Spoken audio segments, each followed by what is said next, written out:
There's both some This is already some sex flyers and a tampon dispenser. Yeah, I mean, you know, that's what I'm talking about when I say we're tackling realistic themes. There are social issues that we are tackling in this game. Social media bullying is one of them. This one, you know, how I'm good to flow. How it is that you're going to talk to high school students about issues like sex. I mean, those are real life themes that we wanted to tackle in the game. But what it does also at all times is tease on the rest of the game. So, for instance, the poster you were looking at was referring to a character called Kate, which is going to be an important character. The graffiti you have on the wall right here was about Rachel Amber, who is the girl who disappeared, and that you're gonna investigate the disappearance of. So you have done a lot of self-storytelling. We wanted this game to have as much environmental storytelling as possible. You know, a big influence also is a game like Gone Home, for instance, and the length of an episode can vary greatly depending on how much of that story content you want to expose yourself to. So some players will play, you know, just not rushing, but just going through the main events without really straying away from the main path. It can take 2 hours to complete an episode, but others will take up to 3 hours and a half. So, you know, there is a lot to take in here, and the extent to which you immerse yourself in the storyline is very, very much up to you. Is there any kind of symbolism with the blue butterfly? Well, it's pretty straightforward symbol, this one. Max doesn't have the rewind power yet, but this butterfly is going to have significance further in the episode, and this is basically the scene where you're about to discover an immense power lying within you. And it's a power that's basically going to have butterfly effect consequences. So that's the meaning of that symbol. So what do you want? Seems like you guys don't have any concerns about being known as the Nothing for you. Wrong. You got the Rewind game studio. That's my No, we don't. I mean, Remember Me did feature the Rewind in some of its more narrative-driven sections known as memory remixes, and we felt coming out of it that we could do more with the tech that we had developed, and we basically went from memories to real life. And at the same time we're doing that, we are again tackling the theme of human identity. First time with sci-fi digitized memories, and this time it's about, well, making choices, make you who you are going into adulthood. And a lot of the digitized memories that you had in Remember Me could actually be seen as being translated into the analog pictures that Max takes. So this is an important time in the game. This is what the fuck?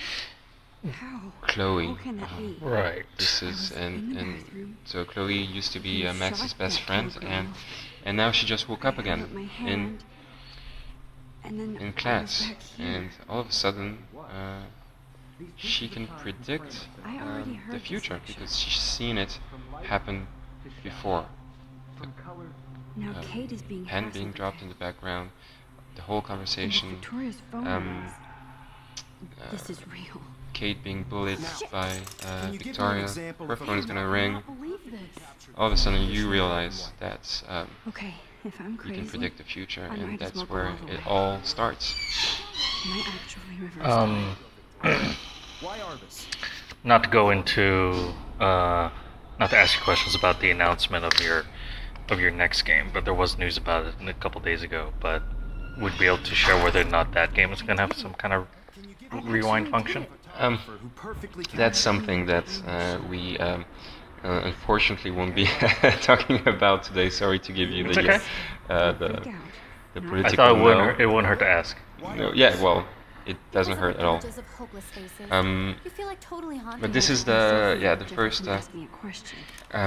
section. So you just rewound for the first time to repair the camera, and this whole section is now going to consist into trying to get to the bathroom as soon as possible to try and save Chloe, who is again she used to be Max's best friend, and she's going to be the second most important character in the game, and their relationship is going to be what drives the storyline forward. And Rachel, the girl who disappeared, was is Chloe's best friend. Can you please tell us the name of the process that gave birth to the first self? It's going to matter. It seems like the interface and controls is slightly easier to work with compared to Remember Me. Oh yeah, I mean this is a completely different game. This is an adventure game where, you know, and you don't even have choices that you have to make within a certain amount of time. You have all the time you want in this game, and it's fairly straightforward. You know, choose A or B. What we're going to play around with is not the pressure that we're going to put on you to make a choice, but we're going to play around with your appreciation of what the different outcomes that you have tested using the rewind might have in terms of repercussions further down the line. You know, so it's really a game about the nature of choice. The Daguerrean process, invented by a French painter named. Here she is, kind of. So here she basically what she can do right now is give the right answer to her teacher, although she didn't have it the first time around because she has lived the right one, so she can now, you know,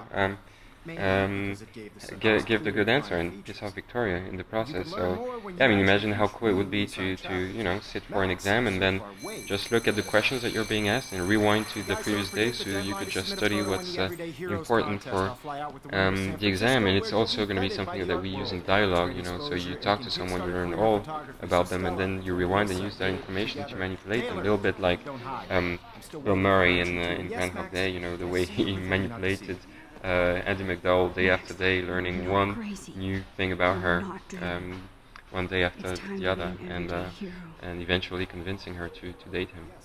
And here's where the game actually catches me trying to rush out the door, so it triggers a nice change in events here. Yeah, and yeah, I love it when you manage to, you know, and this is what we all as developers strive for, but this is you know, when the tutorial section of a game is actually makes sense with the storyline. So actually when you go out of that door, when you manage to go out, so first of all, right now, again, you're using this ability that you just learned, the rewind, to get out as soon as possible without being rude to the teacher, and you're basically going to be able to quote the same John Lennon quote that he had. He didn't originate that quote, but he actually popularized it. Okay. Yeah. I forget the name of the credit, but it's some guy from the 50s actually.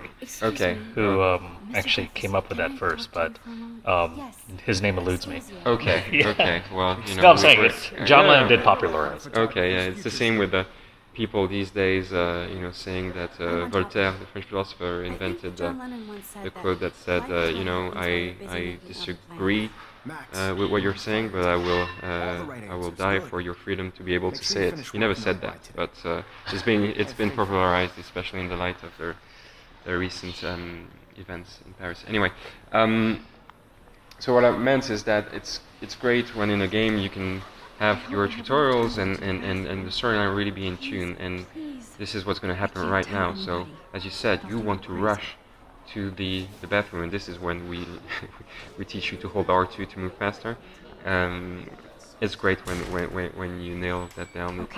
You know, it seems obvious, but you have so many things that you need to teach the player. It's not always obvious that you're going to be able to have that combination. So well, that shoulder button is a pretty common sprint button. It is a common sprint, but to even, I mean, even if you were not being told how to use it, the fact that you want to use it for the first time and it has meaning to you because you actually want to move faster, and it's not just about navigating a 3D world faster, it's about getting there to try and do something as fast as possible. I think that's pretty cool.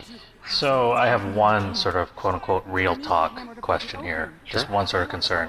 I hope Victoria is not as one-dimensional as she appears to be in the beginning of the game. She is not.